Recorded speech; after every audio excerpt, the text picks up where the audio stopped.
Awal mula Firat adalah pria tekun dalam bekerja karena dia ingin sekali menjadi pria kaya raya pada usia mudanya. Yani bir kişi bile ölmedi bu şehirde ha? Namun di sini memperlihatkan bahwa Firat sedang marah-marah dengan karyawannya yang tidak bekerja secara maksimal. Kafadan mı? Teşekkür ederim. 1407. Di sebuah kota bernama Konstantinopel yang sekarang kita kenal sebagai kota Istanbul di Turki. Disinilah Firat memiliki kantor yang melayani iklan tentang kematian. Iklan seperti ucapan bela sungkawa dan lain-lain. Namun hari ini dia memutuskan untuk menutup kantornya karena sepinya pelanggan. Ay tamam. Padahal volume kematian setiap minggu di kota itu sampai menyentuh angka 1.400 jiwa. Itu adalah jumlah yang sangat banyak, tapi kenapa bisa kantornya sepi pelanggan? Oleh karena itu, Firat begitu marah dengan karyawan-karyawannya. Firat hari ini bangkrut dan harus membayar hutang sana-sini, termasuk membayar gaji terakhir 3 karyawannya. Salah satu karyawan di sana adalah teman akrab Firat, yaitu Melda. Hari itu Melda membujuk Firat agar jangan terlalu bersedih atas masalah keuangannya. Dan Melda mengajak Firat agar mau ikut menghadiri festival di pantai malam ini. Siapa tahu bisa sedikit menenangkan pikirannya karena acara itu semacam yoga, yaitu untuk menjernihkan pikiran dan menenangkan batin. Dan Melda bilang bahwa Serhat pacarnya punya banyak uang. Mendengar itu, Firat pun mau ikut dengan Melda ke festival itu.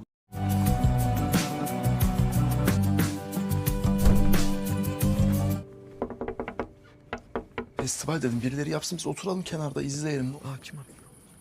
Serhat. Meski dua pria ini tidak suka acara ini, namun mereka tetap duduk mendengarkan motivasi dari wanita yang mengajar yoga itu. Başka Ivana Şatakam'la başlayalım.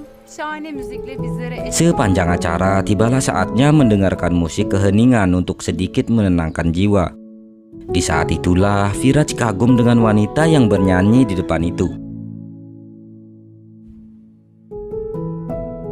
Di tengah kekagumannya dengan wanita itu, tiba-tiba selesai acara, Firat melihat wanita penyanyi itu sedang menelpon dan seperti marah-marah sampai melempar handphonenya.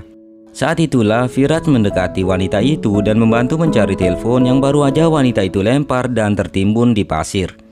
Dan Firat meminta nomor wanita itu agar bisa menghubungi teleponnya agar cepat ketemu. Teşekkür ederim. Yani denize de atabilirdim sonuçta. Söylüyorsunuz şimdi. yani orada olmak istediğimiz kişileriz burada. Singkat cerita, mereka pun berkenalan dan nama wanita itu adalah Lydia. Firat pun sedikit bercanda dengan Lydia. Katanya tadi kamu di sana di acara itu bernyanyi menyentuh dan seperti tidak ada masalah dalam hidupmu. Sedangkan di sini kamu malah bertengkar lewat telepon dan bahkan bertengkar dengan orang tuamu. Lydia menjawab, ya memang sedikit rumit, namun kehidupan di sana di festival itu berbeda dengan kehidupan di sini. Selanjutnya mereka berpisah karena Lydia dipanggil oleh Yusuf temannya. Ne yapıyorsun?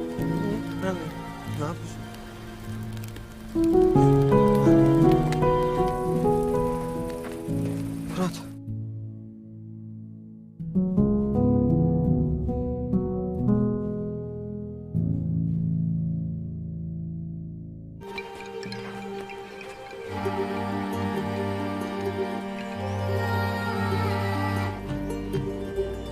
Çabayla elde edilen getirmez. Bir hedefe ulaşmak için bir şey harcamak. Bir gün o yaşamımızı hırslı bir yolda harcadığımızı görün. En kıymetlisini. Yolu ıskalı. Tek derdimiz bu. İşte o gün "Seni seviyorum" diyebildiğiniz. Singkat cerita, hari ini Firat diberi pekerjaan oleh sahabatnya di sebuah kantor farmasi. Di kantor itu, tiba-tiba Firat bertemu lagi dengan Lydia dan Yusuf. Ternyata mereka juga diundang untuk bermain musik di kantor itu. Itulah pertemuan kedua Firat dengan Lydia. Lydia pun memberitahu kalau malam ini dia ada acara bermain di sebuah pesta di pinggir pantai. Dan Lydia mengundang Firat untuk menghadiri acara itu. Ferit. Ne haber?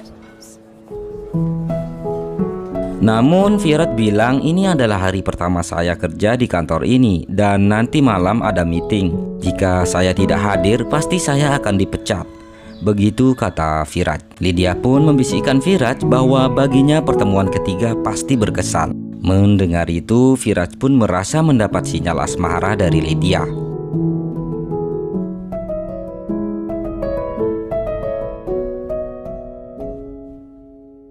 Akhirnya Virat malam itu memutuskan untuk pergi ke acara Lydia dan mengabaikan meeting di kantornya. Mereka bertiga pun kali ini sudah akrab dan Virat memutuskan untuk ikut ke tempat Lydia dan Yusuf tinggal dan berhenti kerja di kantor farmasi itu. Mulai hari itulah Virat merasakan kebebasan hidup tanpa memikirkan uang. Ama ne bileyim bu şeye git ne bileyim.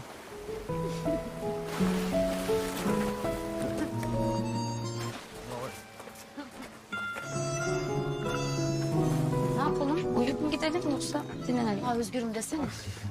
Bu özgürlüğe çok yakın haciz. Pagi itu ayah Lydia tiba-tiba datang dan mengajak Lydia tinggal. Namun Lydia menolak.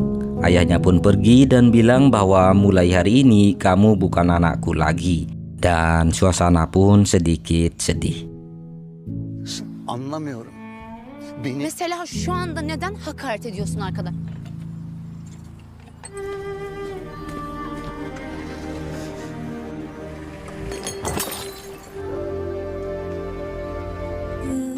içinde neşeli çocuğa anlayamaz hayat.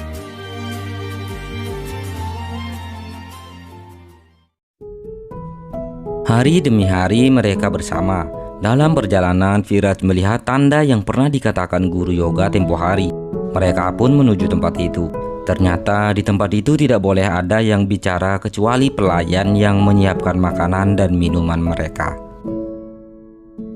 Kata guru yoga itu dalam tulisan, kalian mau ikut tidak bicara atau pergi dari sini. Lalu Yusuf menanyakan berapa lama mereka tidak boleh bicara. Dan kemudian guru yoga itu menjawab selama 7 hari. Yusuf pun seperti tidak sanggup. Namun ternyata Lydia mengiyakan dan memutuskan untuk tinggal. Yusuf pun tidak bisa berbuat apa-apa. Sedangkan Virat sudah pasti setuju asal bersama Lydia. Meskipun saat ini mereka tidak ada hubungan apa-apa. Namun dalam hati Virat dia mencintai Lydia. Apalagi saat ini dia sudah tahu bahwa Yusuf dan Lydia hanya teman biasa. Di malam ketujuh mereka tidak boleh berbicara. Saat itu terlihat Lydia dan Virat duduk santai di bangku taman depan kamar. Tanpa berucap kata-kata, Lydia seperti mengajak Virat berciuman. Dan akhirnya malam itu acara mantap-mantap pun kejadian.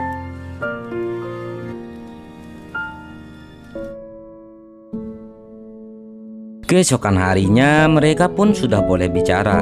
Saat mereka pulang di mobil, Yusuf menanyakan status mereka berdua hari ini. Karena semalam Yusuf melihat mereka berciuman. Mereka berdua pun terlihat malu. Baru mau menjelaskan tentang hubungan mereka, tiba-tiba mobil mereka ditabrak dan akhirnya mereka pun kecelakaan.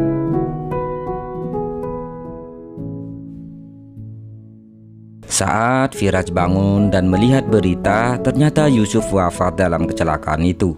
Buru-buru Virat mencari Lydia, dan saat ketemu Lydia, ayahnya melarang keras untuk mengganggu dan bertemu Lydia lagi.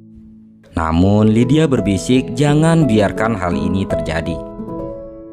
Keesokan harinya, saat Lydia hendak memeriksa kesehatan, diam-diam Virat mengikuti dari belakang. Dan di rumah sakit, Virat membawa Lydia kabur.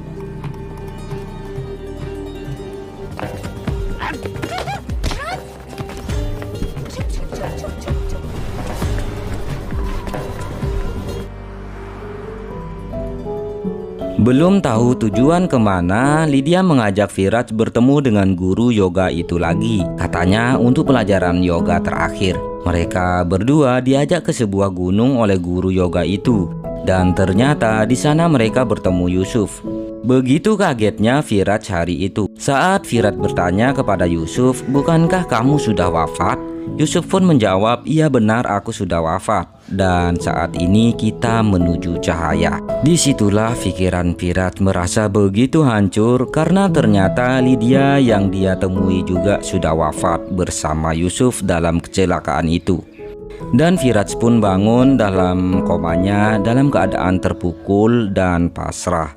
Begitulah akhir kisah film yang berjudul Doom of Love, yang artinya malapetaka cinta. Semoga kalian terhibur dengan konten Cinema Story kali ini. Sampai ketemu lagi di cerita film selanjutnya. Wassalam.